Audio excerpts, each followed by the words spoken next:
What's up, family? Welcome to the Sho Nuff. I'm your host, Coach Mo. The Sho Nuff is a gathering place where I welcome people from all backgrounds to feel free to exchange ideas and information. From interviews and guests and different segments of the show, the goal is for everyone to learn something new each ride. We focus on a variety of topics from sports, music, entertainment, health and fitness, history, and current events. And I always welcome feedback. So with no further ado,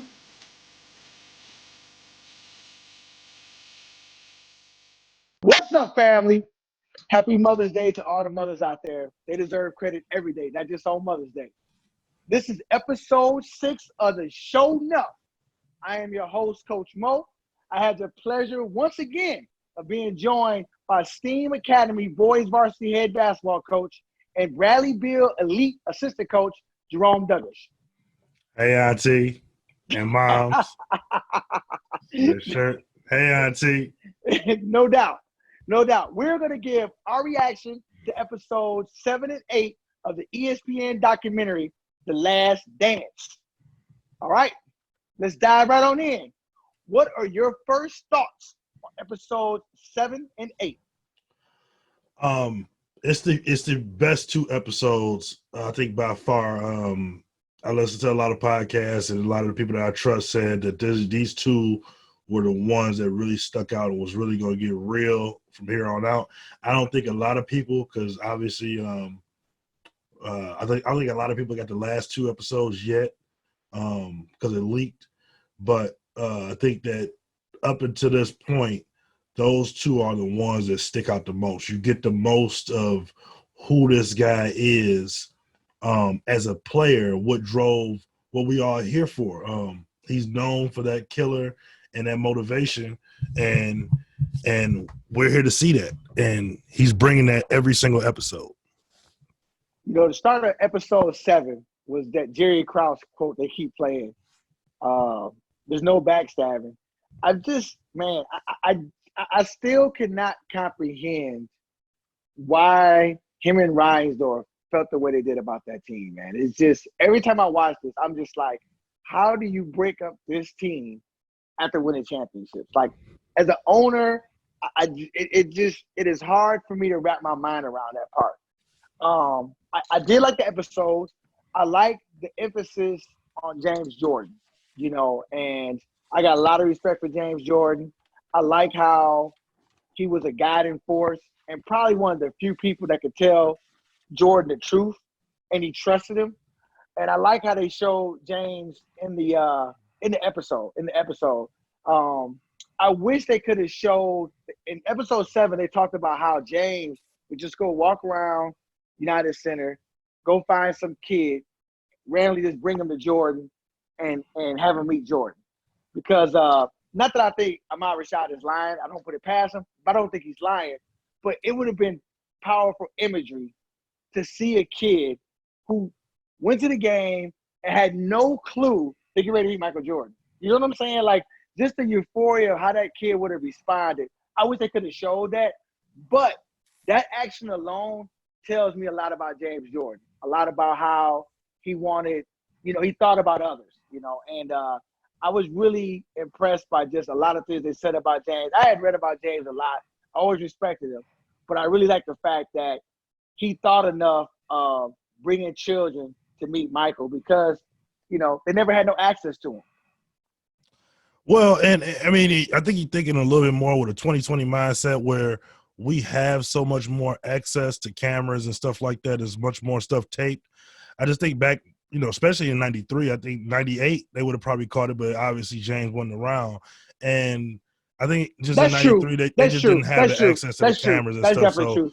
That's true. I'm not the putting it world together. was That's a true. lot bigger then. It just was. But it was funny because last week Scoop Jackson was on Bomani podcast, and he really shed light on the fact that Michael actually does a lot of stuff in Chicago. I know you've been disputing it, but this is from a guy in Chicago, Scoop Jackson. He grew up there. I know you were there for a couple of years. I know you were, but I've seen people. Vinny Goodwill, who's a Detroit native and Yes. a part of the Detroit Hate Jordan tribe. which you are, I think you might be the founding member or like I'm not, like but a keep higher going. like a higher up on it. But he was doing some stuff in Chicago. No, LeJethro Jenkins with Vinny, and they did some stuff and showing how Michael had reached out to some barbershops down there, owned by brothers, and funding stuff like that. And I just think that Scoop said it perfectly. He's like, Mike isn't about talking about that type of stuff. He's about doing it. You may disagree. This is the opinion of the other people. Right. You got your right to your opinion. I'm just telling you what the guys that are close to the situation are saying. I just don't believe that so many of these guys, these stand-up guys, will be the easiest money makers is to sell Jordan, just like that white dude tried to do with the gambling book.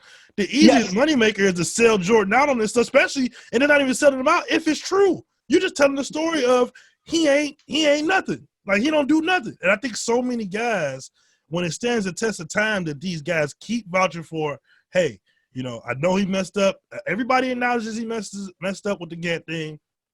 That is what it is. I think Mike, in a strange way, he believes he messed up, but he still does a lot for the communities that he was in. When you look at the power that he had, and Michael loves to, in his entire life as a player, he loved being the one to use his power to get whatever he wants.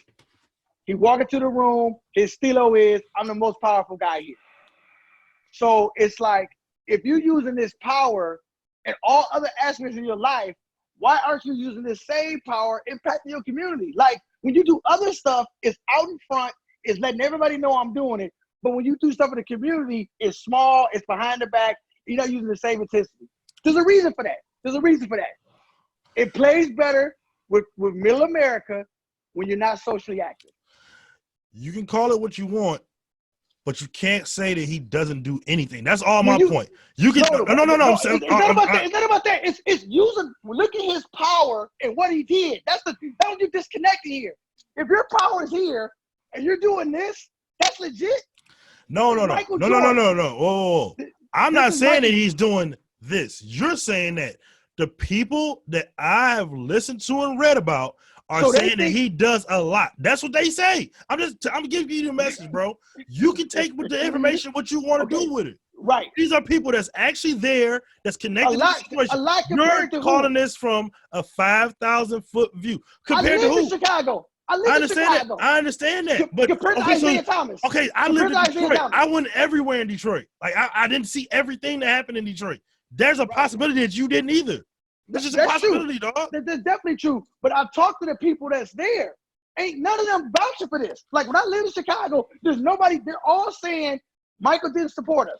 So the people I'm talking to. Okay, and that's I live there. Okay, and that's your story. But what I just said was, on the top and the front end, the easiest way would be for them to sell him out, to talk about how he doesn't do all this stuff, and that will be the headline grabber. That will push their brand more. And you can't tell me that all these people are just stand-up, loyal people to Michael Jordan. That's not possible. Well, that's not possible. I disagree. It's not possible. Scoop's a night guy. He's got paid from night before. He's not the only one. He's not the only one. He's not the only one. He's not the only one. There was a media-driven agenda to push Michael Jordan. That's a fact, man. That's just a fact. And so I'm not surprised that nobody say anything. Like, when you say he did enough, like, when you look at the power he had, and do you think that was enough? Like, the fact that you don't even know it, the fact that you got no. It's never enough. Like, nobody does enough. Let's get that straight. Nobody. But that's the thing. No. This is the thing, though. Michael Jordan's power. Did he do enough for his power? No. Okay, that's all there is to it. We don't need any other. Okay. But you're on record saying he's a sellout, and worst, and one of the absolute worst. Sellouts. This is the thing. Now, going back to what was said in The Last Dance, I don't believe Stern, I don't believe Jordan, and I don't believe anybody in the Bulls organization that he left on his own free will, and that wasn't a gambling suspension. Now, that's my speculation. I think that his father's death, God bless him. I love James Jordan. I believe James Jordan's death is attributed to Michael's gambling problem. I 100% believe that. Do you believe that? Okay. Let me ask you this. I just asked you a question and you didn't answer it. No. So I did once before, but off the information I just seen on this, first of all, okay, what my boss is sentencing people to kill him in the middle of North Carolina when Jordan and his daddy is traveling to every city that's a major city. James Jordan ain't just in the hole in North Carolina, right? He's in New York. He's in Chicago. He's in Detroit. They have to make it look random. If he's shot in an execution style that can be connected to the mob, then that's giving it away. They wanted to make it look like it's random, like just two guys just robbed him, he ended up getting shot. That's a plan, bro. That's a plan. And you thought that until you want to defend Jordan. No. Last week you thought James was killed by his gambling. And first of all, some epiphany just happened. You defended him, so now it's not. But go ahead. In the middle of a back road in North Carolina, man. Yes. This ain't 2020, man. This ain't 2020. It's 1993, man. You finding somebody that's supposed to be on the way to the airport in the perfect spot in 1993 to kill Michael Jordan's daddy. First of all, do you think it was they killed his daddy because he wouldn't throw a game? Because from all accounts, he paid all his gambling debts. Everybody got their money. Right. I think the problem was this, and I said this 30 years ago. I don't think Jordan never gambled when he couldn't afford. That wasn't the issue. I believe he got in bad with organized crime, and they wanted him to affect the outcome of the point spread. And he coming like, I'm not doing nothing to do with that. That's why I think the crux of the issue. I don't think it was ever he couldn't afford to pay him. They didn't want his money. I believe organized crime wanted him to fix the point spread in games so they can win money off of him. That's what I think the crux. And again, that's just my speculation. I have nothing to back that up. So I don't want to make it seem like it's fact-based. My speculation is he got in over his head. And it's easy to believe that when you look at the other things that went on in 1993. Okay, so let me ask you this, because the mob, everything has came out about all the mobs ever, right? Not everything, just like but the bone outline of it, not down to the T, the bone outline and stuff. Correct. You don't believe in the last 20 years there'd have been some guy that heard, because first of all, these guys ain't the most tight-lipped people. Right. They tight-lipped when before something happened and kind of passed it on, but it get out after the fact of what went down. You don't think if they was the mob had people to go kill James Jordan, they wouldn't have capitalized on a Netflix documentary by now or something? You know, it's definitely possible, more probable than possible. Everything that came out, Mo. No, it's not. The 85 draft lottery hasn't come out. You believe? No. 85? But that ain't the mob. That's David Stern. The point is, it's something that's a secret that no one has spoken on. So I don't believe that everything can come out. Now, to your point, I agree with you that if you ask me from a common sense standpoint, do I believe people would keep a secret that long? I don't. I think it would have came out by now. And that's something that somebody can point to and say, I can't really refute that. So I can dig it. I still believe because at the end, again, the NBA draft. With no facts, though. You have no facts. You have no facts. I have no facts. You have no facts to believe the NBA draft lottery was rigged. But you still believe it. I got a ton of people. We got a ton of people to be whispering about that, though. We got a ton of people be whispering about that. A ton of them. A ton of them be dropping little hints at, hey, they knew. Yeah. A ton of people.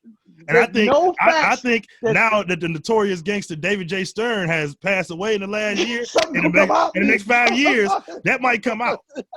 So don't wait on it. If that comes out, that's gonna change how I feel about a lot. Yeah, no question about it. Because if that comes out, that's the biggest thing that'll be ever. That and no such thing as no man landing on the moon either. I don't believe that either. But that's a whole nother vlog about landing on the moon. Yeah. But anyway, so I definitely think it was attributed to that.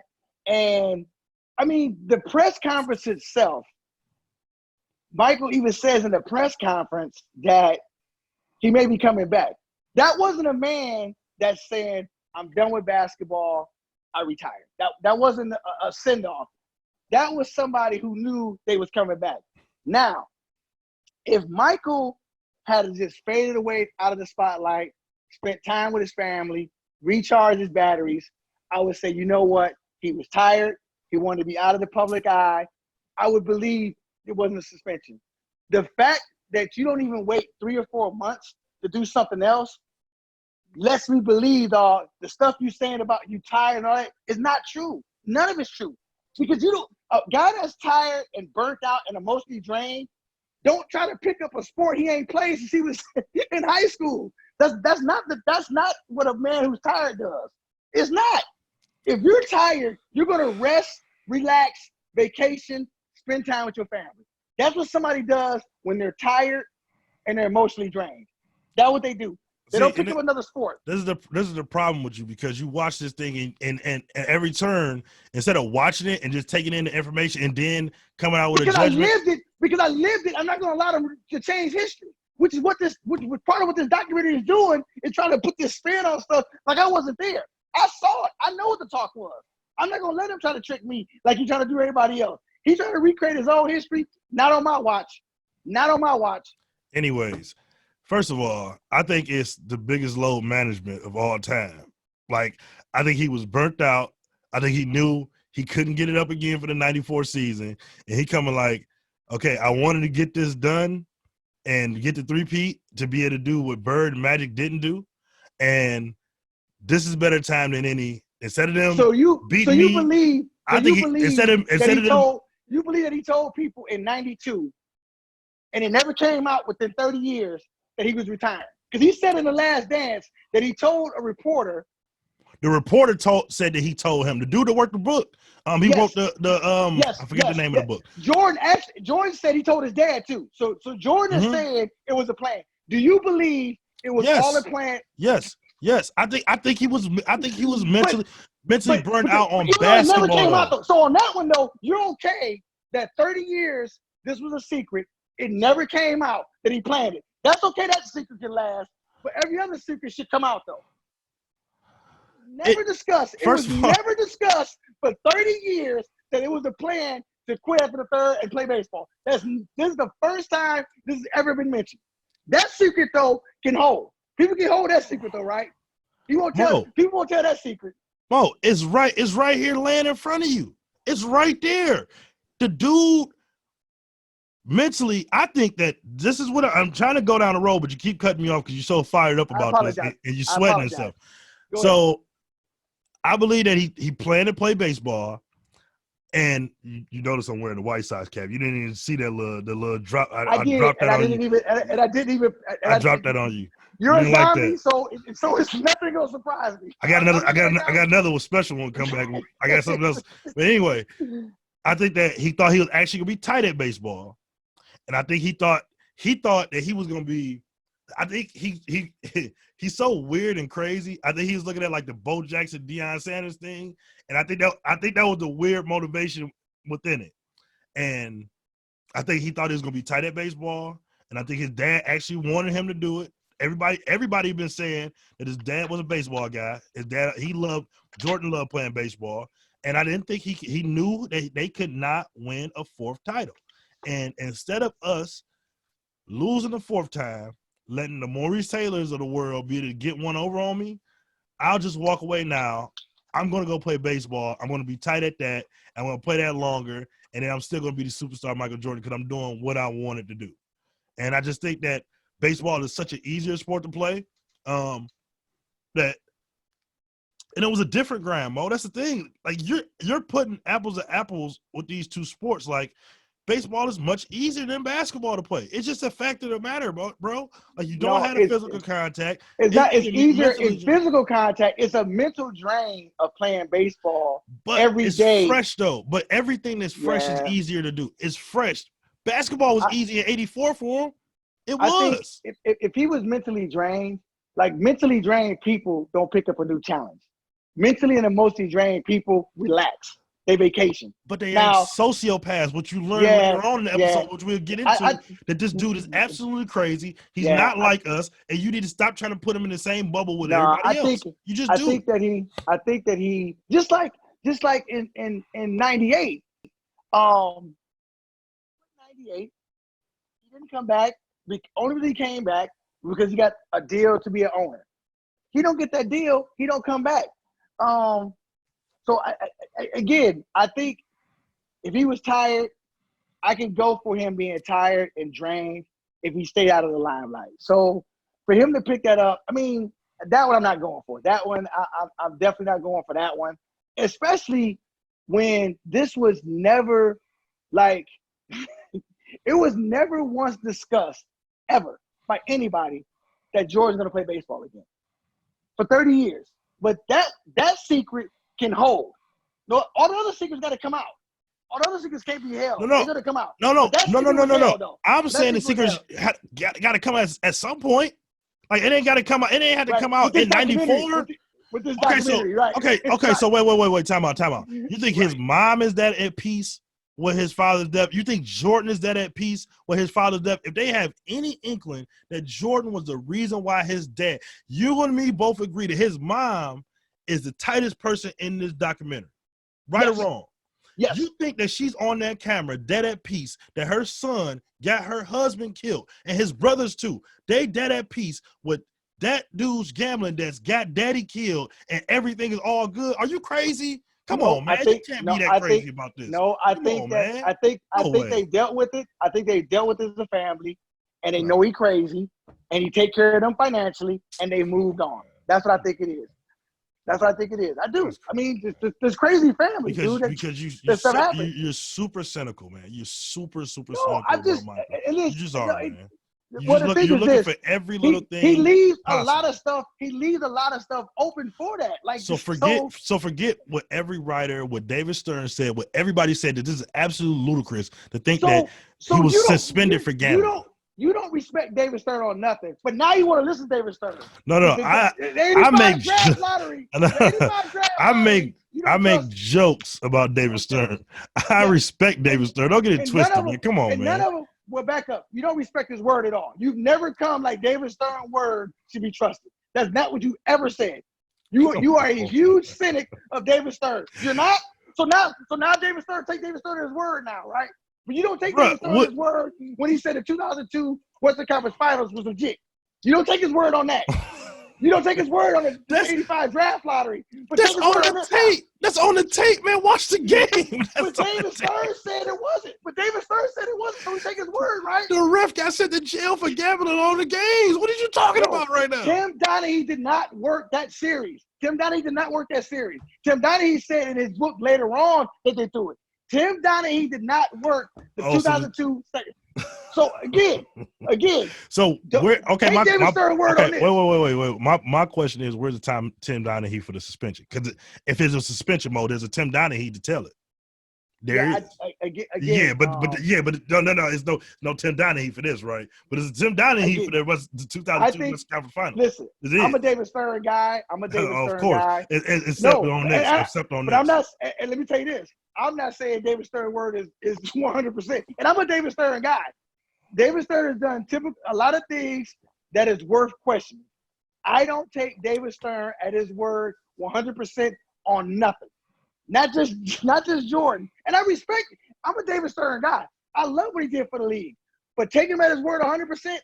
Nah, bro. I'm not going for that. Especially this.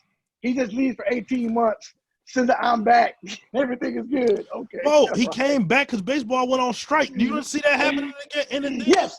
No. Baseball's on strike. Yes, baseball's on strike. And he got his itch to play basketball again. It just things to think about, things to ponder. Okay, so let me ask you this real quick before we move on. Was this baseball thing a success or not? It was an atrocious, abysmal failure. Batting 202, like, this is the thing that kills me. Nobody 1994 said, man, if Michael gets 1,500 at bats, he's going to be a good player. Who was talking to Terry Francona in 1994 as a double-A manager? Back up. There's a Sports Illustrated article your cover story about how nasty he was. That was the whole essence of how people felt about Jordan. That wasn't a standoff like by itself. I don't know why Jordan's mad. I guess Jordan's mad because at that time, that was the first time probably in 5 or 6 years where the media took a shot at him. Because before then, it was all puppy dogs and unicorns. So I'm surprised that he got mad about it because nobody thought in 1994 that Michael Jordan had a shot in hell at playing in Major League Baseball. Nobody thought that. All right, he didn't even bat his weight. He didn't even bat his weight. The writer that we was talking about earlier had a direct quote, and I made sure I wrote it down. You mean to tell me David Stern, the ultimate capitalist, takes his number one player on his number one franchise and unilaterally decides to lower the value of the league and his franchises and the Bulls for a secret penalty and nobody ever finds out? That's what you're saying. Yes, for 18 months. You sound like a lunatic. You sound like a crazy lunatic. For 18 months, yep. Yeah. It wasn't permanent. It wasn't permanent. Yeah, all right. You know how much money they lost on those 18 months? Are you crazy? Absolutely. Are you crazy? Absolutely. Are you nuts? How much money would they have lost if what he was doing came out publicly? We know about 3 things about his gambling. We know the Atlantic City trip, that he hung out with James Bowler Smith, and we know about the book. And did that hurt any? That's the tip of the iceberg. No. The problem was David Stern is protecting it because once they dig deeper and come up with more stuff, then it's gonna be uglier. I don't believe at all. Nobody was digging in 1993, huh? That's why it came out. Like nobody came out? The 3 things that came out. The Bowler Smith issue came out. Okay, yes, it did. It came exactly. Nobody talked about it before it happened. Like no one knew. And the feds were digging, and they found it out. That's my point. But the feds wasn't digging at other things, and I think he stopped it because if they would have digged, that's how a lot of stuff come out. But that's how a lot of stuff come out, Mo. That's just how stuff happen. It don't have to be directly tied to the person to get it come out. The stuff comes out some kind of way. What my problem is with you, this don't come out. It didn't. This would have leaked from the office. I'm sorry, dude. It would have. So this is what we disagree at. My common sense tells me that out of everything Jordan did in '93, he only did 3 things. So he only did 3 things wrong with gambling. Come on. He only did 3 things. No, he only did, on. you want me to say he only did 3 things wrong with gambling. He went to Atlantic City on the night of a game.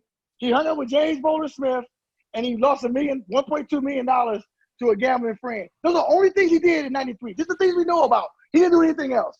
That's what you're trying to tell me. He didn't do anything else. But the problem is that there's a Pandora's sea of a million things before you get to the crust of the earth, which is getting my daddy killed. That's the crust of the earth, bro. Right. That's my problem. That's my problem. So there's a lot more stuff that comes out before it gets to there. And if you can find, and this rolls to the top so crazy that if it was true, we would have some concrete evidence. That's just my thought. I can't argue that because my common sense. I know you can't because it's facts. No, it's not facts. The facts is that we know 3 things, and I'm not going for the only 3 things that happen. So those are facts as well. So, I'm agreeing with you. There's more happen. My problem is that you're going straight from those 3 things all the way to the crust of the earth to get. I got my daddy killed. That's insane. That's absolutely insane. But go ahead. Let's move on, man. Whatever. Let's move on. So now let's go to the '94 season. Scottie Pippen is having a very good season. I'm shocked. Let me be very clear with you. I don't think much of Scottie Pippen. A lot of people do. I don't think he's a top 50 player. I don't think he's a Hall of Fame player. I think that he was a perfect. No, I don't. It's just in my opinion. Let's back up now. If I were running the Hall of Fame, off top, probably 30% of the people that's in there not going to be in there. If I was running, if it was just me unilaterally. First of all, are you just talking about like the players that play in the NBA 30%? Because 30% is, if you like taking the whole thing, is including a lot of people. Yes, like the Ralph. You just talking about the players. The players: Ralph Sampson, Joe Dumars, Mo Cheeks, Bobby Jones, Lottie Divac, Scottie Pippen, way tighter than them. Scottie Pippen to me and Joe Dumars are about the same level. I'll say Scottie's a little bit better. Give me your top 5 all-time defensive players. Any position. or Any just position. perimeter? Any position. Okay, I'm going about just what I've seen. So I'm not going to include Bill Russell in this. Just about what I've seen. Yeah, that's just all what you're saying. What I've seen. What I've actually seen play in the game. I would say Akeem Olajuwon's number 1. Scotty's number 2. Stop you right there. You're telling me that the number 2 defender that you ever seen is not in your Hall of Fame. That's lunacy. Nope. That's craziness. That's hateration. No, holleration, all up in the dancery.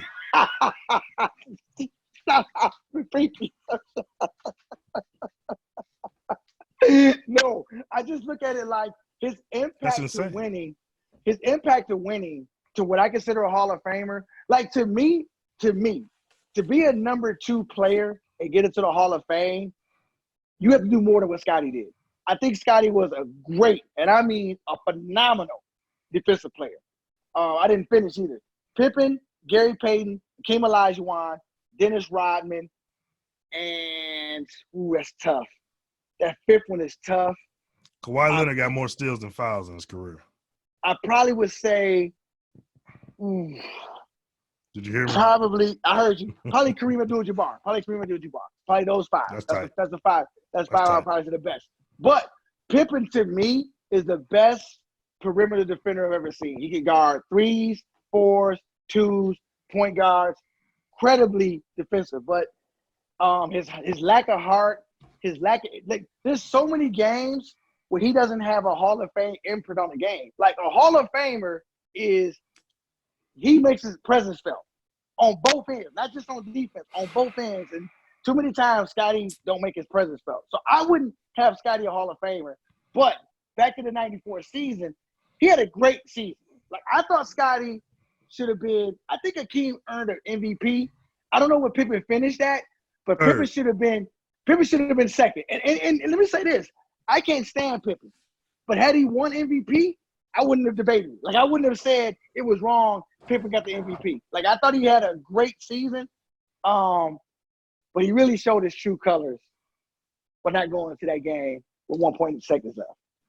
That was whack. And I like how the Bulls handled it as a team, because that to me showed the character of the team. You know what I'm saying? Like Phil was like, blank him. Like, are you in or out? You out? Okay, let's go, guys. We're going to go with the guys that we got. And that, to me, says a lot about next man up and focus. So I give them a lot of credit about that. And I give them a ton of credit how they handled it afterwards. But Bill Cartwright, who doesn't talk much, who's an emotionless guy, to him to get up there and say, Scotty, I can't believe you let me down, and he crying, and his emotion made Scotty cry. Well, I'm not surprised Scotty cried, because Scotty is soft as Charmin tissue. But it just showed the togetherness, the closeness, and the respect they all have for each other. So I'm glad they talked about that, and I'm glad that that they went there. I really am. What did you think about Scotty not entering the game with 1 seconds left?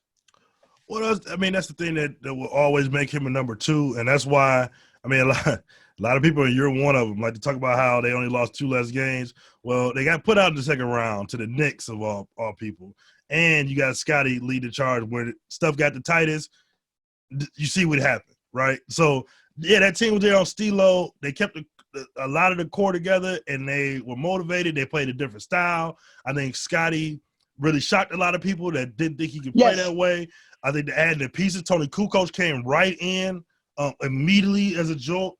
And, Phil's an out-cold coach. Phil's a Hall of Famer. Yeah.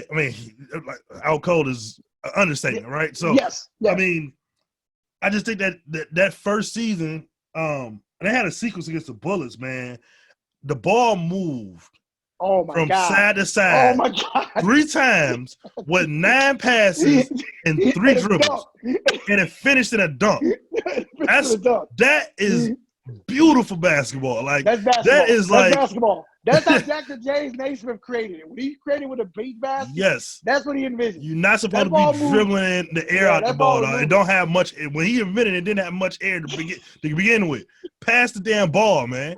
I just think that I think that a lot of people overstated it because they lost in the second round, and then the next season, when Michael comes back, they are 34 and 31. Like they were nasty, super nasty. They lost Horace Grant as well. So this don't put that part out. They lost an all-star. Horace Grant was an all-star in '94. So you can't lose 2 starters and then think everything's gonna go right. So that's the biggest reason why they was 34 and 31. Horace Grant left as the a free biggest agent. reason is Michael Jordan's not there. That's the biggest reason because he came back and then they righted the ship and won a lot of games. They lost 2 games less when he was gone. So that happened. So they went from winning the finals to a second round L to the Knicks. Yeah, they lost in 7 games, and no one thought that the Knicks weren't the better team. Hold on, I thought they lost to 6. No, that game was 7. And it was a bad call. They called a phantom foul on Scotty against Hubert Davis. Yes, with like 3 seconds left. Right. Yeah, right. So it was. But again, I thought that Jordan coming back definitely changed. I mean, obviously, he comes back, everything's different. You know what I'm saying? Like, and I give him credit because come back wearing the 4-5. It ain't to play games with you. I know you like that Jay-Z line. Come back wearing the 4-5. I was happy. Came back in and gave 55 to the Knicks. You see that 4-5 on the side? Was you sleeping better when he's out the league? That's what I wanted to ask you. Were you sleeping better when he's out of the league? You know what? This is crazy. I didn't like that I want to see him lose. Like, to me, it's better seeing him lose. That's my point. Because he left because we can't win, and the Mo Taylors of the world want to see me on a stick, I want to see him, and I'm straight. I want to see him lose. So when he came back, let me say this. When he came back, the talk, I was saying, look, they can't be no winning team because he just played baseball for a year or whatever. And when he gave the Knicks the 55, I was astonished. I was like, this is unbelievable. Like, this is literally like, I cannot believe somebody could not play basketball this long and look like that. Like, he got a lot of feats that I'm just like stunned about. Near the top of the list of that 55-point game. I just didn't think it was possible. So going to the playoffs that year, I mean, everybody it's the Bulls, they winning it and everything else. And I'll be honest, my head was going, damn, I think this Bass about to win it again. But I'm like, you know what? I'm gonna still bet that he's not gonna win it. I'm still gonna bet. And luckily for me, Orlando won me some money. It took you from like a negative 3,000 to like a negative 2,500. Yeah, something like that. And then you went and added back to the pot and put it back down to like a negative 2,800 the next 3 years. That didn't even make sense. After 96, after 95, I still bet, but I didn't bet nowhere near. I bet big 92, 93. That was the end of my betting big. That was the end of the betting big. So 96, 97, 98, I didn't bet big. I bet, but I didn't bet big. Even though I knew they was going to win, I still bet. I'm coming like, dog, I get to talk junk and win some money. So it didn't happen, obviously. I like that it showed a little bit of the human side of him, and it still showed that he's crazy, but it still showed that he was paying attention. And right after Scotty did that, he called Phil like, man, I don't know if Scotty ever going to live that down. And he was absolutely right. Yeah, Scotty's never getting rid of that. That to me, it showed that was a good synopsis of how much of a hater he is. Like out of everything, like he couldn't wait for the failure. Like everything's going good. He has nothing to say. He ain't commenting Phil none. Man, y'all looking tight. Y'all only lost 2 games without me. Wait a second. Man, you looking good. Wait a minute. Now you calling Phil in Scotty's worst moment, you calling Phil. In Scotty's best moment, you're not calling Phil. Like, it's no. Wait a minute. They didn't show him say, man, you know what? When I was gone, I was so impressed with Scotty. He had showed me a lot. He had took my tutelage. He had took what I taught him. He was applying it. I was so happy for him. That's what somebody that's proud would have said about Pippen. But that bastard don't say nothing all year. If that happens, yeah, Phil, he ain't gonna never lay that down. That to So wait me. a second. So you think they just didn't talk the whole year, right? Phil, Scotty, and Michael didn't talk the whole year. No, what I believe is this. Again, I believe they talked. What's ironic is what he publicly chose to disclose. He didn't disclose that until this documentary. No, that didn't come out. No. Yes, it did. No, that came out in real time. No. Again, this is why I'm not going to let Jordan change history. In real time, that came out. So real time. He never said anything. He never said anything positive about the Bulls. He publicly, he coming like, I'm playing baseball. I'm not paying attention to it. That's how he was coming. He's like, that was a huge moment too, though. It wasn't a huge moment.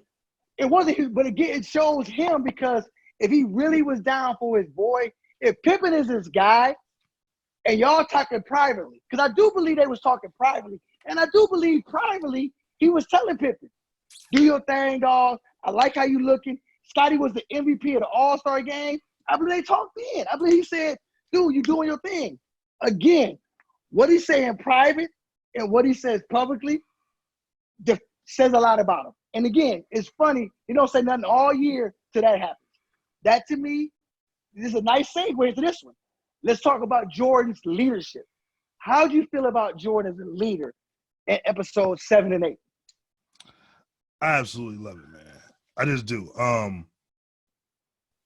To me, I think that absolutely there's many ways to skin a cat. There's absolutely. No question. But the number one way to skin a cat, especially when we talk about leadership, is you have to be who you are. You have to be authentic. If you're trying to be fake, that's true. You're trying to go in there and be something that you're not, that's the number one mess up that people try to mess up with leadership. And I believe 100% that if Kobe Bryant would have came into the league with the mindset that he had after the case in Denver when he created the Black Mamba and who Kobe was, he would have been way more received better in 1996 because he was trying to be MJ in 1996. Right. He was and not admitting it. Like he said in 96, Magic Johnson is his favorite player. Man, get the out of here, man. And in 96, we all with you still in the moves and the mentality and that, but he was like the tongue out, chewing the gum, like everything. Like, I studied. I'm the clone. How he chews gum. I watched for hours how he chews gum. I know on a certain chew, I'm supposed to switch to the other side. Like, that's too much. And that's fake. I think that because that's who he is, that's what drives Michael to win. And he's psychotic about it. And I wish I had that level of psychoticism about winning. And I'm somebody, anybody that knows me, a lot of people that's watching this probably know me. I'm crazy about winning, but I'm not nowhere near his level about winning. And when you put in the work to go with it, that's the second part. You got to put in the work.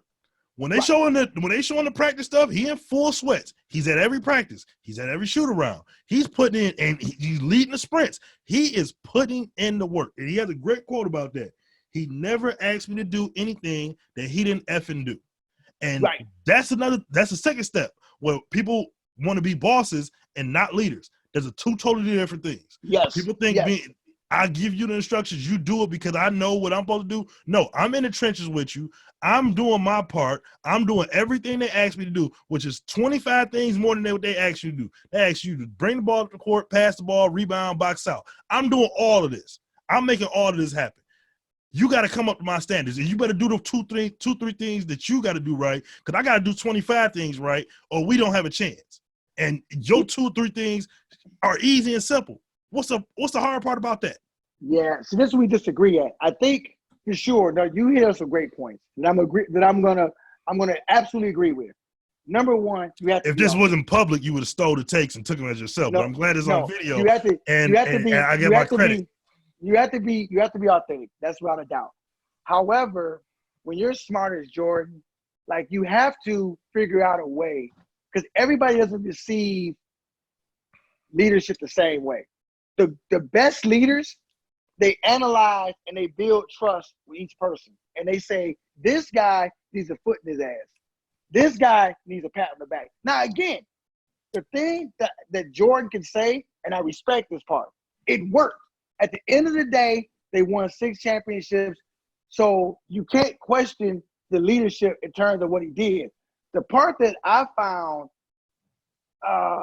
petty is that, not petty, but extremely selfish, is that, and not nothing is it ever, you're going to get your shine and I'm going to be in the background. Everything is, you need to step up to help me win. I don't help you do nothing. No, it's not help me win. It's help us. He's always talking as the team is winning. You're never hearing Michael separate himself as all the shot.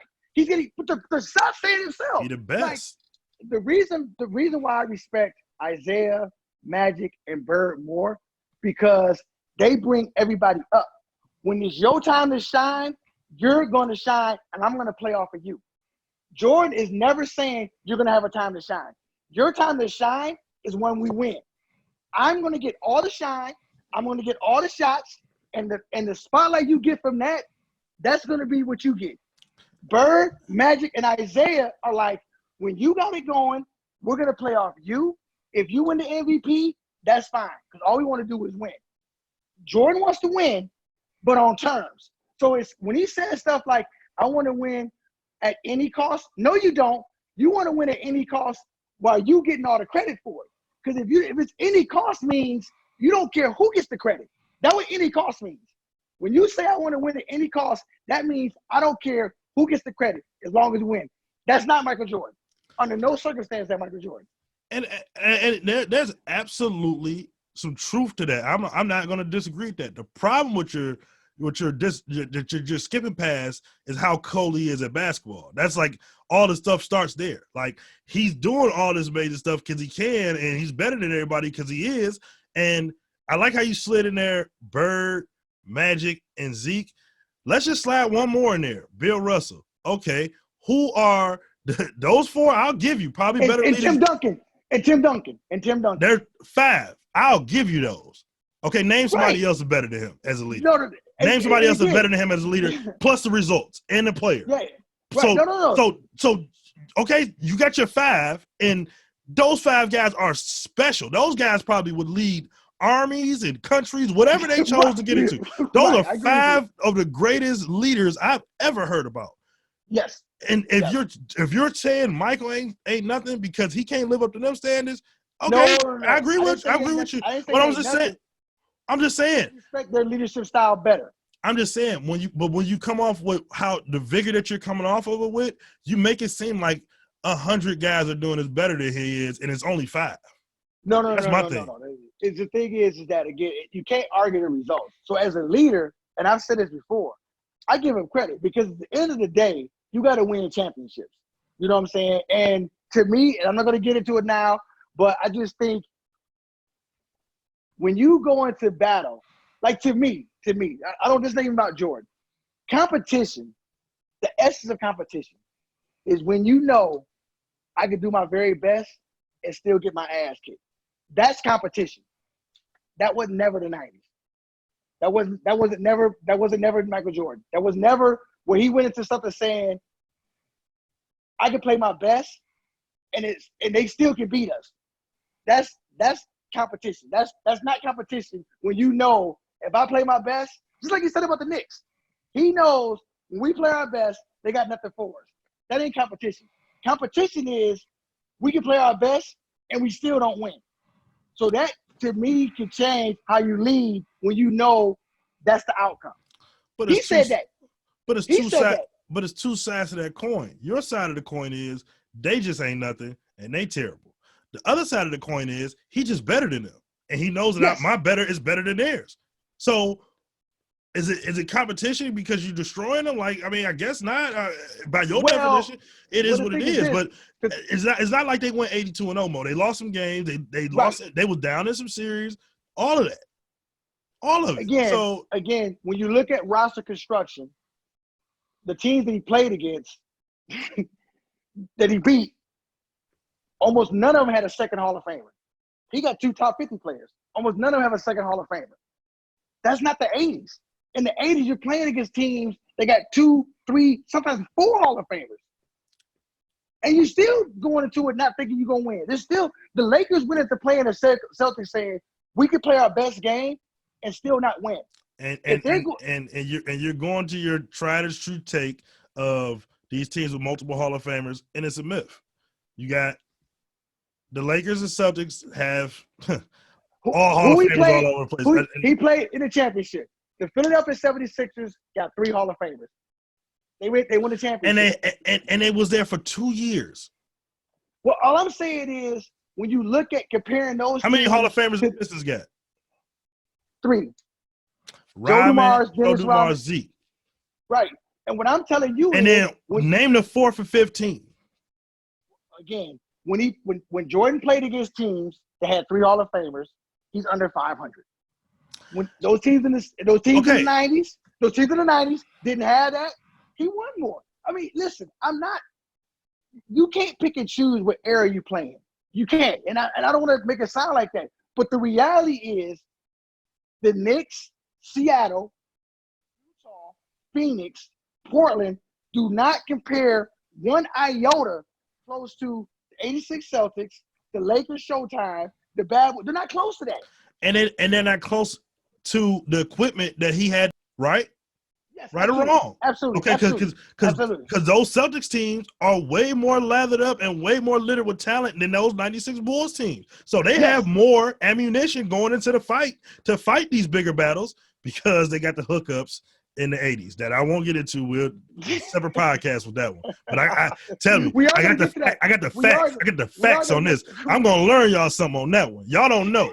I know how the Lakers and Celtics end up winning everything for 10 years. I know. And how to set. Let me tell y'all this real quick. The 76ers got an MVP after he won the MVP for the free 99 pretty much.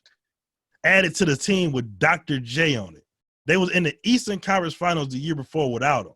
They got Moses Malone after he won the league MVP in the 80s from Houston for the free 99.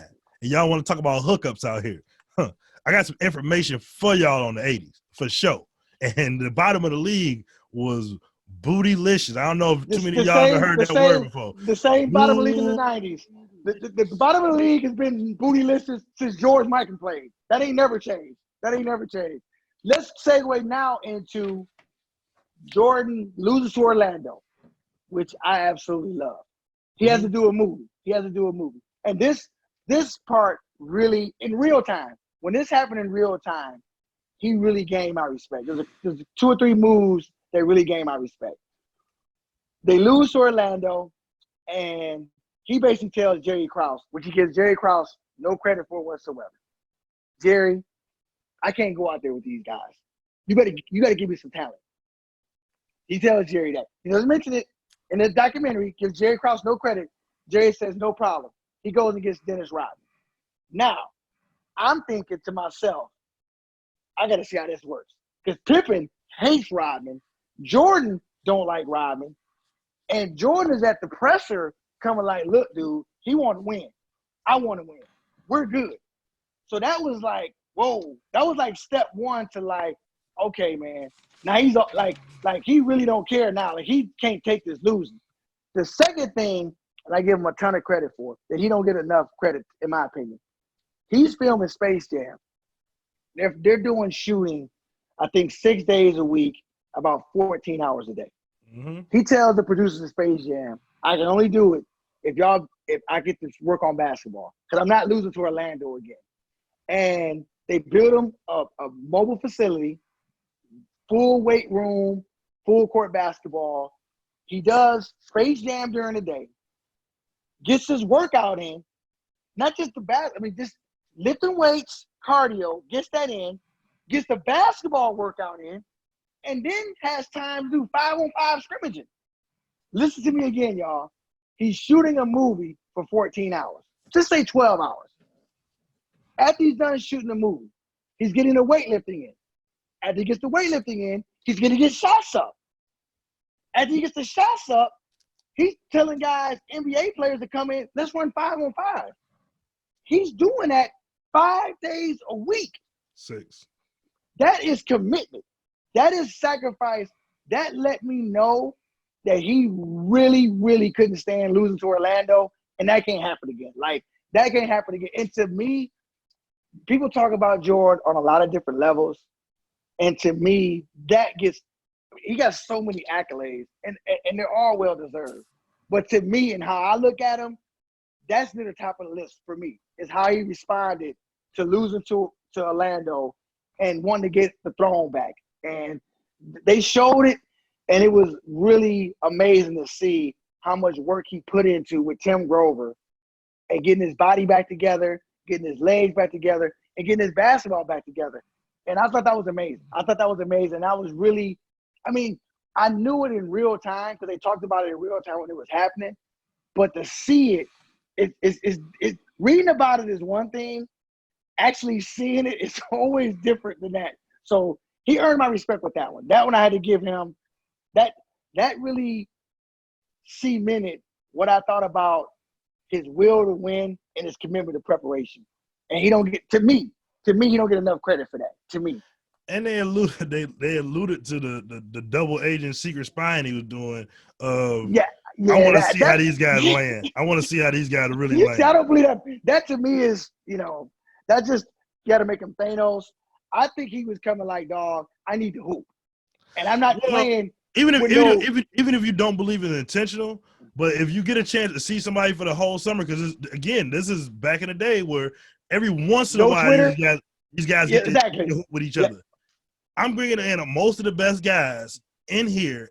Even if you're not intending to, you're learning stuff about them. No question. No question. Even if you don't think it's an evil genius mastermind thing, if he unintentionally did it, he still gained something from it. No question. He gained strategy playing against Reggie Miller every day. And I would love to see, because I know they call their own fouls. My man wearing shirts every time. when he lose, man comes like, y'all scared, dog. This is my set. This is my house. I love it, dog. You know me. I'm about crushing people. Dog, this is Jordan Dome. I'm wearing shirts. What are y'all talking about? I don't care what happened. We shirt. Y'all can take your shirt off, dog. Right, or you can dip. How about that? Yeah, I just love, I would have loved to see, because I know they was playing hard. The rumor was they was going each other's throat. That was the rumor about those games. And Reggie Miller said it was great basketball. Reggie Miller said on the documentary that it was great basketball. Right. In real time, they was saying they was going hard. Well, like everybody was coming like, dog, you got to be serious in there. And listen, and you talk about you harken back to the other episode about the Dream Team when Michael said those were the greatest games he played in, and then we seen the footage of how they was talking to each other and how it was going in the Dream Team practices, and you see how these guys value that level of play. There's no way in the world talking trash. He's not talking trash like that. This is who he is, and there's no way in the world those other guys not responding because, hey, these is like, again, even on the video of the one time that they had practice, because this is NBA stars, guys are in and out, so it's different sets of guys coming in there, and there's no way that some of the best basketball players ever are just sitting there and taking that from him. Like, he's talking like that to them. So, and we've been in gyms before. A little bit of talking starts here, a lot more talking starts there. Now we got a full-fledged run going where, yes. Well, after every game, there's talking. I can't get back. Wait till they're back on the court. And the guy that won is saying, "Dog, you can say that shit when you go to the bench, bro. I ain't going nowhere. You get some more of this, dude. But just say that nonsense on the bench. Say that nonsense on the bench." So now they film Space Jam. He's in shape. His game is back together. We come to the training camp that year for the 95-96 season. Now, I want everybody to go online, go to Sports Illustrated.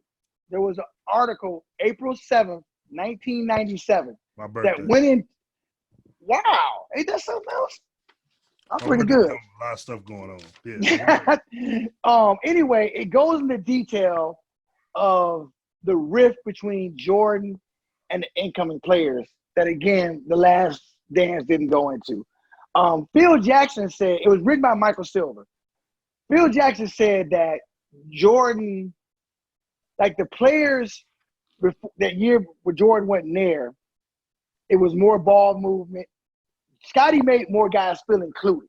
You're gonna get your shots. You're gonna do this stuff. Jordan come back. There was a I don't want to say animosity. That's too strong of a word. But the players weren't liking the fact that now that he back, we basically got to get the ball to him, run to a spot, and not play their game. And Jordan looked at Steve Kerr and was like, this is going to be my personal. And that started in that summer. There was a lockout the summer of 95 for 3 months.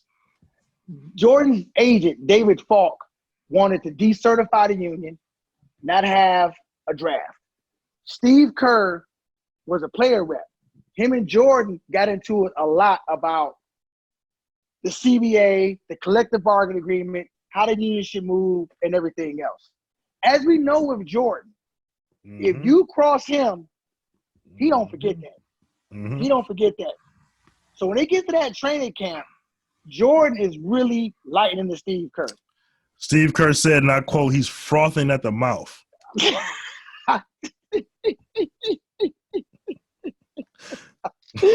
Kerr said, he's frothing at the mouth to tear into me, you know. So anyway, Steve Kerr said, and I want to paraphrase him, that Jordan's following him really aggressive, and he got to make a choice. Either I stand up to him and fight and get my head knocked off, or I'm basically going to be his bitch the entire rest of the season. And Steve Kerr's like, I'm not going to be nobody's bitch. You just going to beat my ass. And so he fires on Jordan. My man mops the floor with him, gives him a black eye. But in the whole thing, and I give Jordan credit for this much, that Jordan said he didn't take it personal. Like Jordan was like, okay, dog, my man got some heart. I'm going to have to respect him. I'm going to use that. And although the buildup was wrong, it was good to see that they made up and he earned Jordan's respect. You know what I'm saying? And it just shows you that guys like Scott Burrell, guys like Horace Grant, it's just crazy. Like Steve Kerr was like, you just got to whoop my ass. Like that's just going to have to be. And there's other guys that just never would step up to him, you know, and he just rolled them into the ground. And I give Steve Kerr and I give Jordan credit and Phil Jackson for using that moment to bond the team. You know, from that point forward, Steve Kerr and Jordan was tight. Right. I mean, because what we know about Steve is that he's a competitor. I mean, you can see him as a coach. Yes. He's an ultimate competitor. So, I mean, you judge. Sometimes people make mistakes judging a book by its cover. Scott Burrell is just a nice, easygoing guy. Like he just is. Like I mean, you can tell. Like he's taking some beatings from Mike. And the thing I love about Scott Burrell so much is that he never gets low or high on him. Like he just like cool. Right, dog. Like whatever, guy. Like yeah, like I bring in my college teammates. He takes some pictures with him and stuff, signs and stuff. Cool. He telling me a H in the practice, and he that's told his cool boys, too. Whatever. He told his boys, his former teammates, y'all got a good women's team. I told y'all on the last episode, my man got the daggers waiting, dog. He just waiting to hand them out. Like, he's always rocking around armed. Always. Like, it's great. Like, I would love to hang out with him because we can just throw him back and forth. I'm going to lose because he's just going to take it too far, but whatever. Like, whatever. Yeah, so I give him credit for bonding them. And let me say this. Before that season started, living it in real time, you know, I'm always one of the belief of it takes time for chemistry to gel. Mm-hmm. So I thought Chicago would be good. Nobody, and I mean nobody, saw 72 wins. And nobody saw 23-2 on the come out. Yeah. Nobody saw the chemistry between Rodman, him, and Pippen. You know what I'm saying? Because typically it takes time for the chemistry to gel. Like I was saying the whole time, like they're gonna be better probably after Christmas. You know, by that time they got a good 20 games in. They're gonna know what they want to do. They came out the gate 23-2, and that just stunned everybody. Like everybody was like, "Wow!" And at that point, and the thing that was astonishing was they came out 23-2, and nobody was coming like later on down in.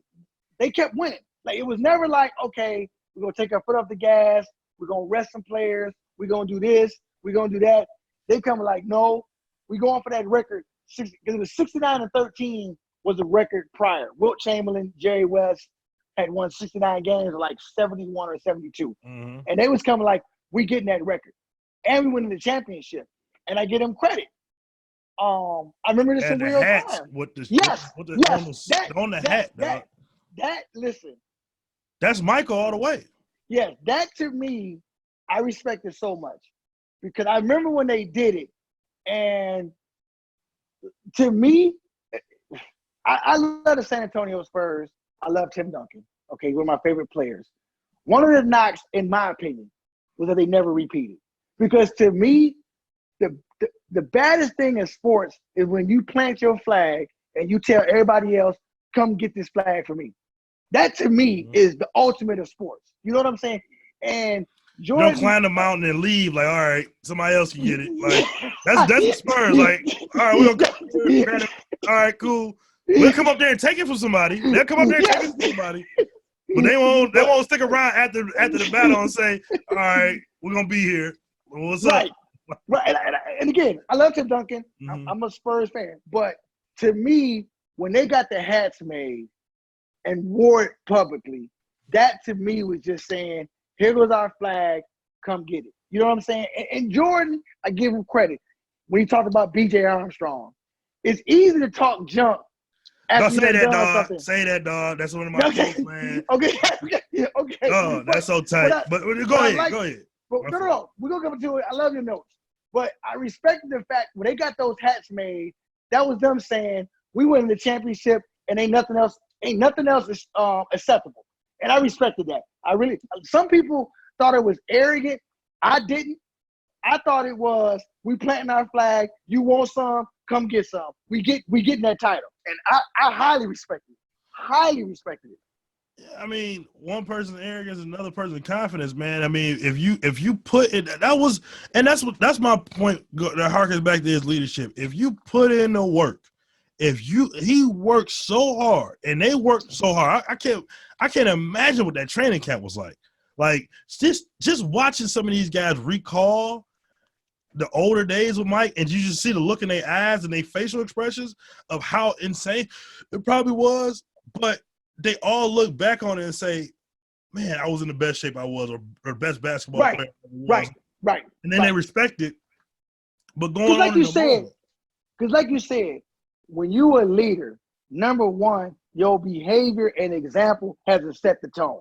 You can't be talking this nonsense and you don't take practice serious. Or you miss practice because – exactly.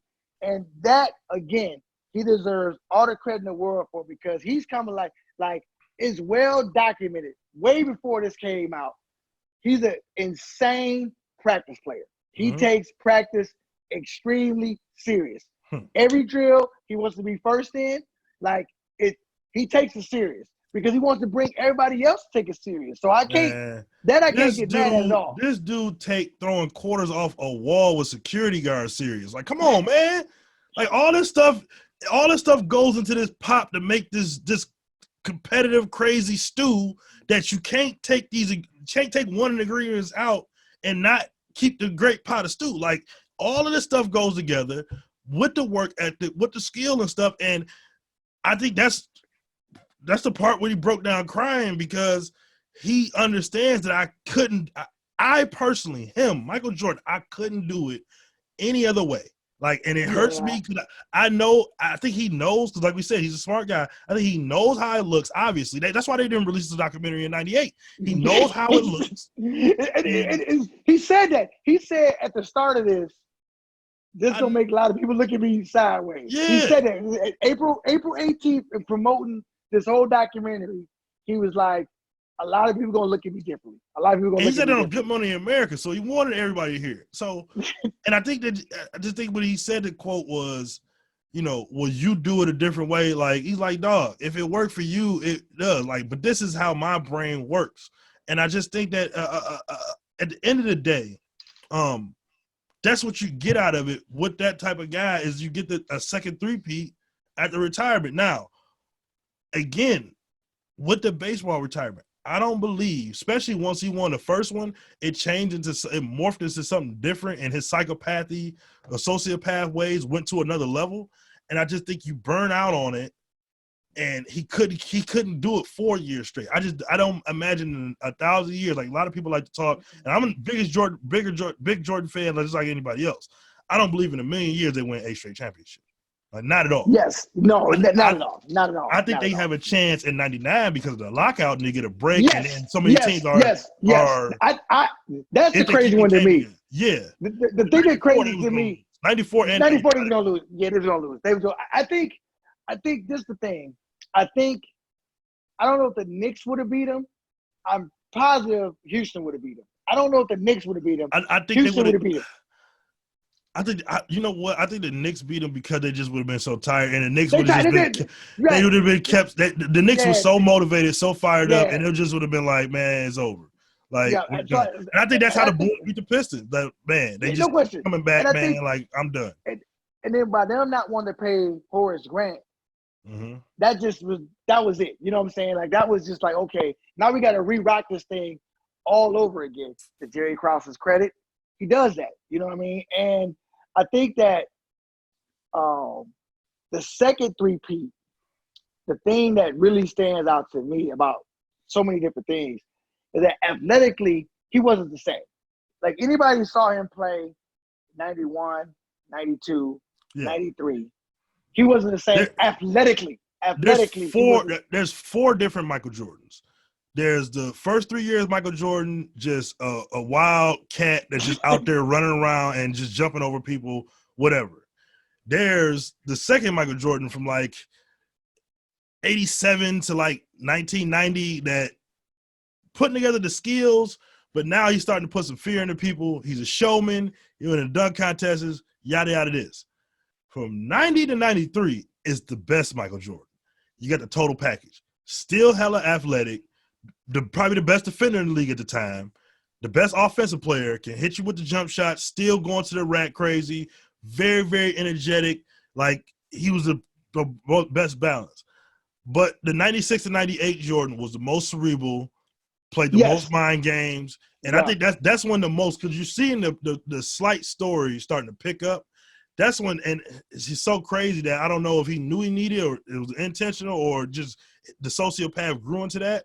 But he needed those slights. Like, he knew that he needed to make up the story about LeBradford Smith. That kid never said that. The kid never said that. Like, and this again, this is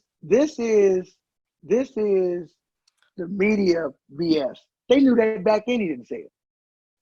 Yeah. But they just roll with the story. Because we got to prop Jordan up. So we're going to roll. They knew back then he didn't say it. That kid didn't say that. Well, it was on a back. No. All I'm saying is it was on a back-to-back. So I don't know. I think it came out after the second game. It came out after the second game. Okay, yeah. So it was again. You're so old. So I can't believe that you be catching up at the time and living in 2020 like this. And I had to bring you back to 95. No. Now, there ain't no tweets going out at 12 o'clock at night that Jordan said this and he lying in 1996. Like, that doesn't happen. No, the problem is that they could have easily, there's people that was getting questioned and they was questioning credibility. He says something and it's just, we all go with it. He said it, it's law. Even when they know he didn't say it.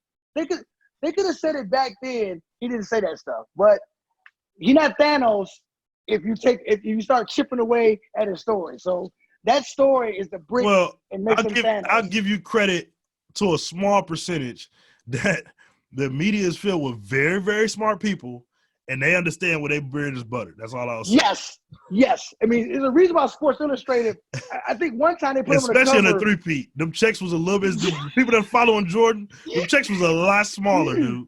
That second house in Martha's Vineyard that Michael Wilbon had, he was thinking about selling that in 18 months. Like, I don't know about that. Do we really need that? We got the house in Washington. We got the house in Chicago. Do we really need that one in Martha's Vineyard? Like, there's people that was leaving established columnist jobs, taking a lesser job to work in the Chicago market to cover the Bulls.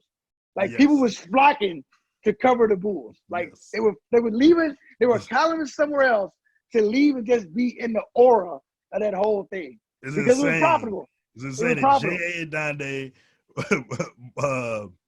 David Aldridge, and Wilbon works in the Washington Post. Somehow he has every Chicago game. Like, what is going on?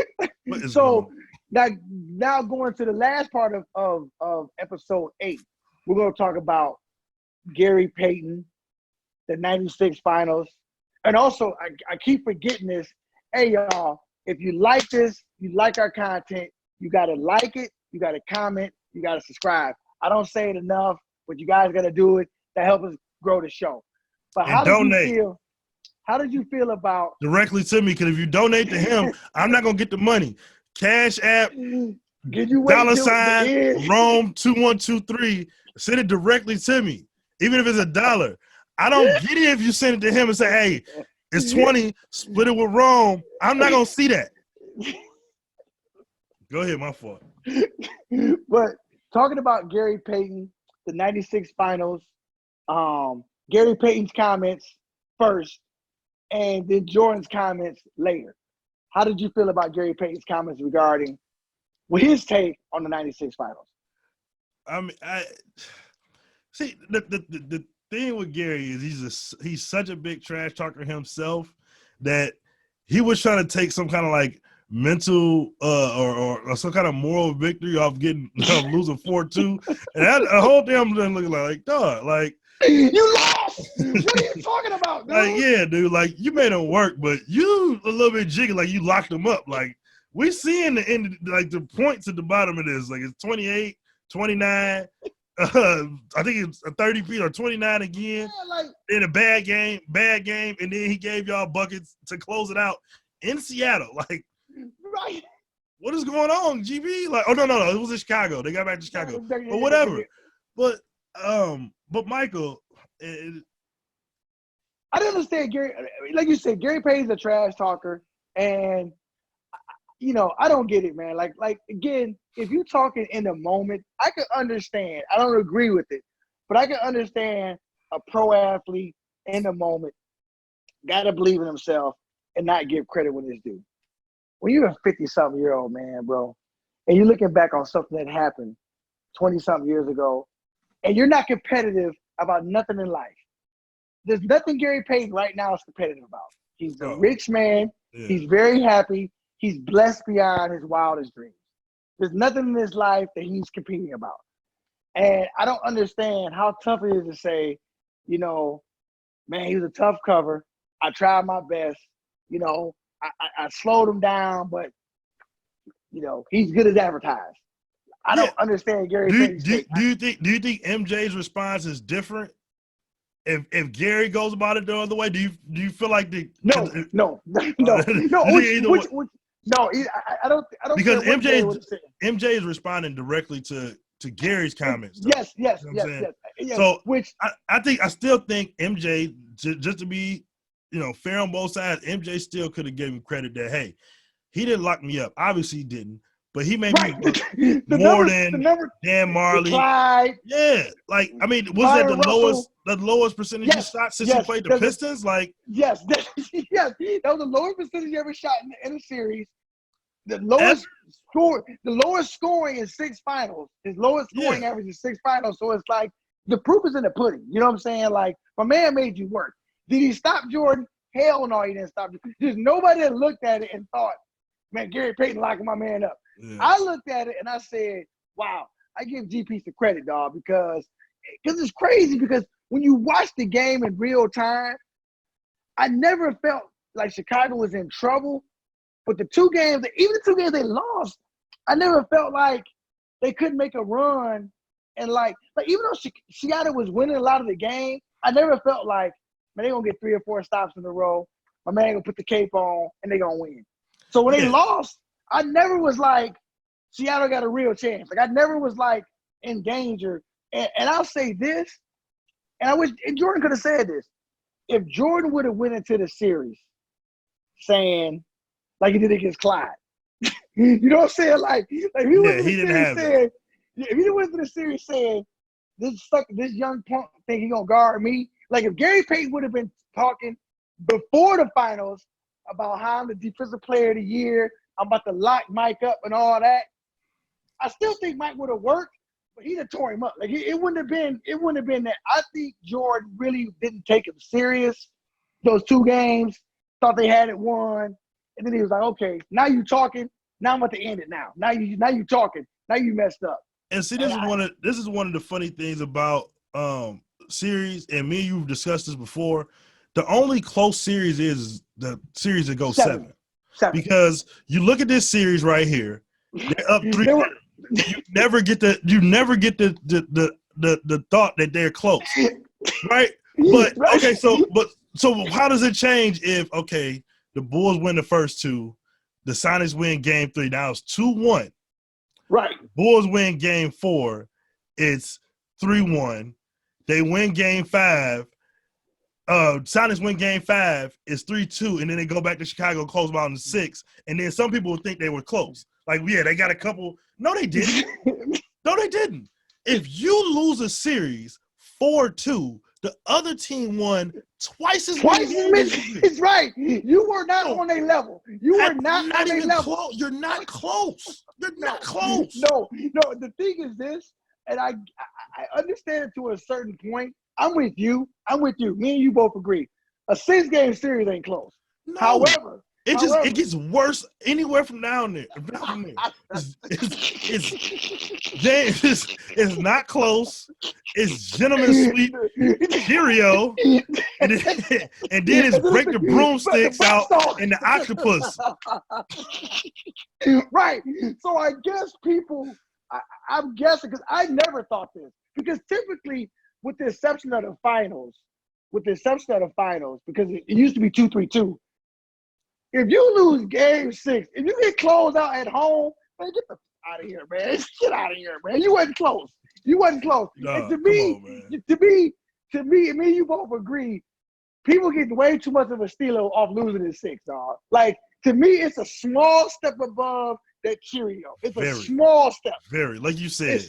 If you lose in 6 and how we had the 2-2, 1-1-1, that means that you might have got a road win somewhere. They beat you on your home court, and then they beat you again on your home court. So they beat you 2 times on your home court. How? How's that close? You're not close. So the myth of a 6-game series is close is not.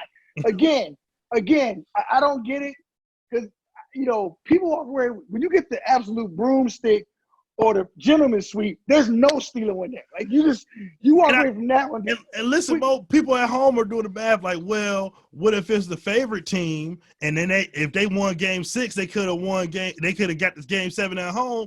Well, you was the favorite team, and you obviously dropped 2 games above before that. Get out of here, man! And I'm supposed to trust you in Game 7. I'm not listening to that. Listen, for the record, and I'm gonna keep talking about this. You lose in 6 games, dog. You were not on that team's level. Period. End of story. If it's evenly matched, you're going 7 games. Anything less than that, dude, you're not close enough. 7 games, and if you get popped, you shriveled up in Game 7 pretty much. Like the Game 7 got to look like 2010 Boston Lakers, where it's an absolute rock fight, or 2016 Golden State Cleveland, where it's like 3 plays go differently and the other team win. Right. Those are the only ones that's actually close, bro. Yeah. Stop. You losing by what's name, man. So going forward, we got the last two coming up next week. In my opinion, I think it's going to win an Emmy. This has been very good television. Yes. I really enjoyed it. Let's go quickly through your notes and some of the things you jotted down watching episodes 7 and 8. The first words that MJ said on this one was, starts with hard work, ends in champagne. Love it. Love it. Love it. Love it. Love it. They said. Back up. Before you say that, before you go next, he got a lot of charisma. That brother had a lot of charisma, man. How that brother dressed, how he carried himself, and you can see it building up. Like he was like a country boy when he first got to the league. And then as he grew more comfortable and more confident in his ability, his dress code changed up. Like the thing, listen, I'm not one of those back in my day guys at all. I'm not mad. I'm not gonna lie. I can't stand brothers in the suspect. Like I can't wrap my mind around suspect gear, closet gear. I can't wrap my mind around it. I just wish brothers would just understand how they look impacts what people feel about them. And the things I respect about Jordan a whole lot was that he understood how people view me sets the tone for a lot of things. And so anyway, his charisma and his professionalism, I like how he carried himself a lot. Yeah, and we talked about this before about how he treated every reporter with respect and stuff like that. I feel like the dressing goes along with how you were raised to actually respect elders and people around you. So a lot of that stuff, I mean, a lot of the people are get judged on how they look, and a lot of times people be right. That's, we can leave it at that. Yeah. We can leave it at that. Mr. Jordan in the locker room with a square when they were celebrating was like that cool mile. That was that cool mile. The square lit, and it was like an unlit square. Like it still had some ash. You ready to flick that joint? Dog. God bless James Jordan, man. God bless James Jordan, man. Somebody said about the retirement ceremony, it looked like the Last Supper, and it absolutely did. Yes. My man David J. Stern is in the building. He's in the building. Everybody's there. The owner. Everybody lined up around Black Jesus. Yep. My mentality is win at any cost. Shoot the layup, dumbass. Why you keep effing up the play? He was an a-hole. He was a jerk. He crossed the line. That was Will Purdue. But we all was better from it. Going down. Man, that last thing I got on my phone. I wish we could add the audio on here, but that last part in episode 7 is just absolutely powerful, man. Winning has a price. And I'm getting 2 of those made. I'm gonna get I'm putting etched in wood, and I'm putting one in my office, I'm putting one in my team locker room, and I'm gonna get a banner made, and I'm hanging it up before every practice so they can be reminded. I can remind myself when I don't want to break down that film and I just want to look at the box score instead. I'm gonna remind myself winning has a price, and you don't have to just take this in sports. It all walks of life. It all walks of life. And when you don't want to do that work for the day, just get it done, because that is you putting the money into the cash register to say, I paid my debt for the day, so I get the product that I want back. You pay for something to get it back. And this is how pay for a good life. No question. No question. Do hard work, and winning has a price. That is absolutely on the money. Success is never owned, brother. It's only rented. It's only rented. It's due every month. Every month. It's due every month, brother. Every month. I feel like BJ should know better. See, I wasn't mad at BJ, because my thing is this. And listen, I'm not mad at either one. My thing is this. If I'm a BJ, I don't care who I am. I'm a BJ Armstrong especially. And I know I have a career night. This is the one time I got loose.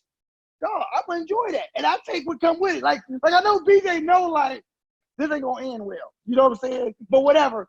Here go my 15 minutes of fame, and I want all 15 minutes of mine. And I'd have done the same thing. Yeah. I'd have done the exact same thing. Yeah. You get the body slam to come with it, but you get your 15 minutes. I mean, my problem is that there's levels in weight classes of this. like you staring downfield. Yeah. This is literally a Chihuahua walking past a bench of pit bulls. He grabbed the puppy child before they did, and we got to come back to the same spot to get the puppy child again. Like they ain't gonna remember. I think he had an out of body experience. I don't think that was 100% him just clowning. Yeah. I think it was. It was the whole lost in the sauce. They say exactly. He's just like, dog, I've been wanting to tear them up. They won without me. Like I'm, all it came back. I don't think he literally just thought I'm gonna talk junk to all of them. But it happened, I mean, there's gonna be a price to pay, and there's gonna be a price to pay with that.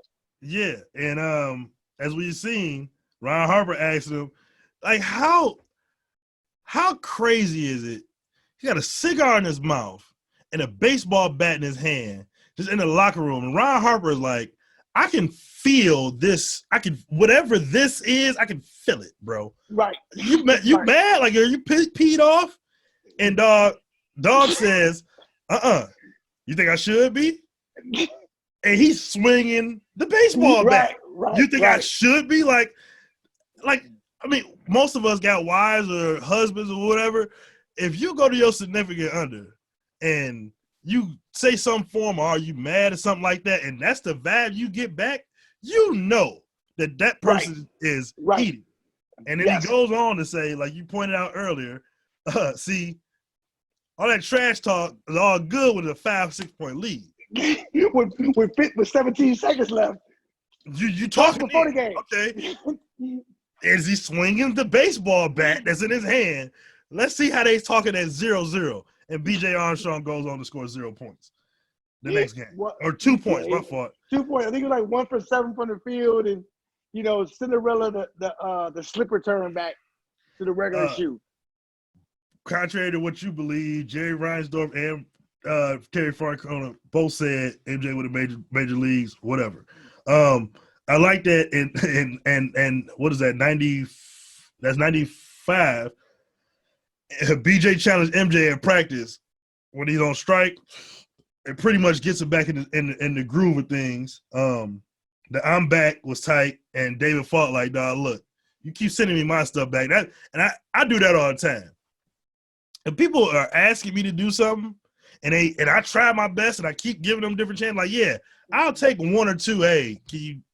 But after like the 3rd or 4th time, bro, you want to come do it? Yeah, you do it then. You don't like how I'm doing it, you do it then. And he came back with that was perfect. I like the vision. You like waking up in cold sweats at night when you went to sleep after you heard the news. But go ahead.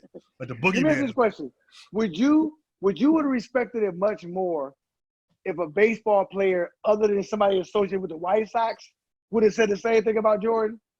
So, like, to me, it's way more credibility if an opponent who wasn't part of the White Sox organization says, you know what, man, he'd have stuck with it, he'd have made it. To me, it'd have been much different. Absolutely. But I know that you don't like the relitigation part, but people on Twitter and baseball people ain't nobody else got nothing to do, are watching this and saying, yo, hitting 200 after not playing baseball for 10 years. Like, if dude keeps practicing at it, and what I think their belief of he's such a great athlete, like, yeah, he wouldn't have become. There's guys that hit 200 for 8 years in minor league baseball that never sniffed baseball. Yes, but they've been playing baseball their whole life since they was 13 too. This guy been playing professional basketball for 14 years of his life. So that's the difference. I mean, it just is. Whatever. We're gonna keep going so we can get on out of here. Yes. I like when the brother said Nick Anderson stole his rock. I ain't heard that in a long time. It just took me back. That's just old school right there. Nick Anderson stole his rock. He said it like 3 times. Like, yeah, he that's did. Real old school OG talk. He was like, man, it's like Muhammad Ali getting hit. Like, that happened. Like, I actually saw that. Like, that was stunning. That was definitely stunning. But the phrase "stole his rock," I'm bringing that back for the 99 in the 2000s. I like the Keith Olbermann on SportsCenter just show how great he was on SportsCenter. This just in. Michael Jordan is human. That was tight. That was incredible. Keith Olbermann and Darren Patrick. Oh, yeah. Man. You was popping dime on that. Oh, yeah. Man. Oh, my God. That was a momentous occasion. Dude. If you're going to take 3 hours, this is David Falk saying what MJ said to him. If you're going to take 3 hours out of your day to watch me, I have to give you my best all the time. And I don't feel like that's too much to ask from our professional athletes today. Me and you have talked about this ad nauseum. Now, I will say this. MJ got the load management of all load management. He took 18 months off from the game. That's the biggest load management of all time. In the history. Of all time. But again, I would rather you do that than I live in St. Louis. No. I had to travel to totally Memphis. Yeah. I had to travel to Memphis for a basketball game, or Chicago or Indiana. Right. And I buy tickets for Team A and Superstar A. Don't show up. Don't play. I'm going to be heated because you just want to sit out. Yeah, Come on, man. No, I can't. I can't do load management, man. And the thing that again, 96, or just going halfway during the game, just chalking up an L. Like there was no chalking up L's for him. No. The thing that's two things. His motor is the best I've ever seen. Yeah. His availability is the best I've ever seen. Because I give him credit, man, that 96, 97, 98, he played 82 games all 3 years. You know and the roster was only fully healthy for a year and a half in that. The last year and a half, Dennis Rodman going crazy. Yeah. Scottie Pippen needed backiotomy. It was all type of stuff. He deserved a ton of credit, man, because I just can't do load management, man. I can't get my mind around load management. Like, guys need to be playing. Like, to me, you miss 5 games a year. I can live with that.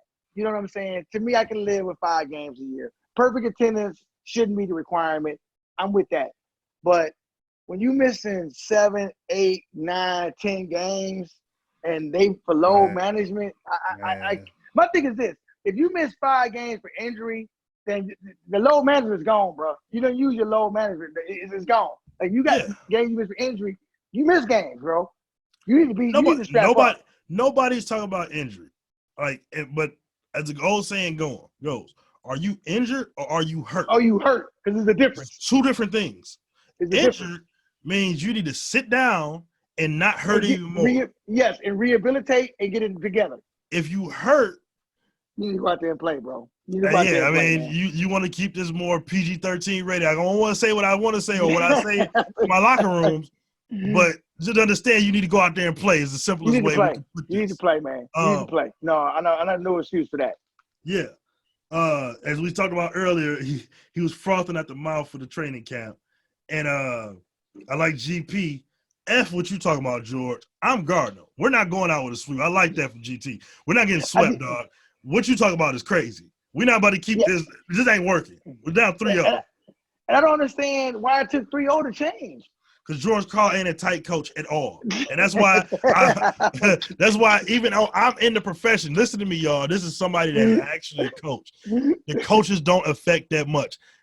They can change stuff a little bit, and some coaches are better than others, and there's great coaches that can do great things.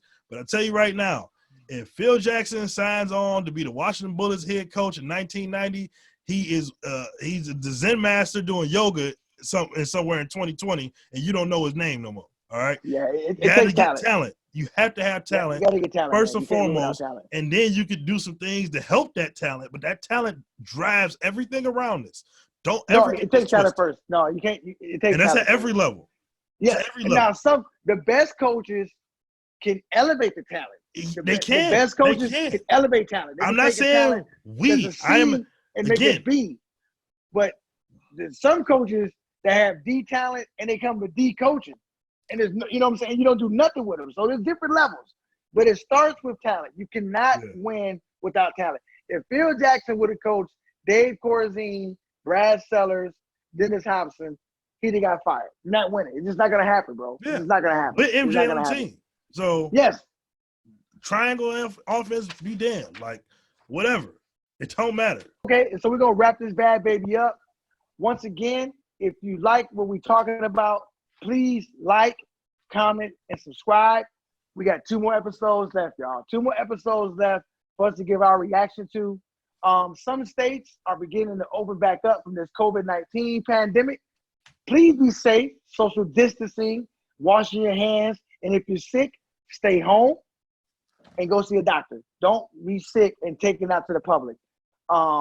Last and always the most foremost thing, you ain't got to worry about me giving you nothing but the Sho Nuff, because that's all I know.